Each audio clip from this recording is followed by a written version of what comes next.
நான் சத்யா. ஓகேங்களா, அண்ணா நகர் பக்கத்தில் கொளத்தூரில் நார்த் ஸ்டார் பில்டர்ஸ், அவங்களோட பாவனி நார்த் ஸ்டார் பில்டர்ஸ் வந்து லிஃப்ட் பண்ணி கொடுத்துருக்கோம்.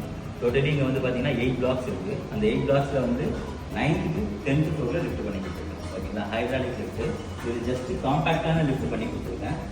இதுக்கு கீழே வந்து 8th ஃப்ளோர் இருக்குது. 8th ஃப்ளோர் ரூஃப்லாம் இருக்குது. ஸோ வித்தவுட் ஃபிட்டில் நான் லிஃப்ட் பண்ணி கொடுத்துருக்கேன். இதுக்காகவே செப்பரேட்டாக டிசைன் பண்ணி வித்தவுட் ஃபிட்டில் பண்ணி கொடுத்துருக்கேன். ஜஸ்ட் ஒன் ஸ்டெப் வச்சு உள்ளே போகிற மாதிரி பிளான் பண்ணி கொடுத்துருக்கேன். கீழே இருக்க பில்டிங்கும் டிஸ்டர்ப் பண்ணல, மேலே இருக்க பில்டிங்கும் டிஸ்டர்ப் பண்ணல. காம்பேக்டாக ஒரு ஏஜ் பர்சன் போகிறதுக்காக லக்ஸரி டைப். என்ன சைஸ்? 3.5 by 3.5 சைஸில் மேனுவல் டோர் லிஃப்ட் பண்ணி கொடுத்துருக்கேன். ஓகே, இதுக்கு கீழே வந்து பிட் எதுவுமே கிடையாது, ஜீரோ பிட். ஓகேங்களா, அதை பேஸ் பண்ணி ஏன்னா கீழே இருக்க வந்து ரூஃபில் தான் பிளான் பண்ணி பண்ணியிருக்கோம். ஸோ அதுக்கேற்ற மாதிரி டிசைன் பண்ணி பண்ணியிருக்கனால ஸோ நல்லா காம்பேக்டாக வந்துருக்கு. நான் ஜஸ்ட் ட்ராவல் பண்ணி காட்டுறேன், நீங்கள் பாருங்கள்.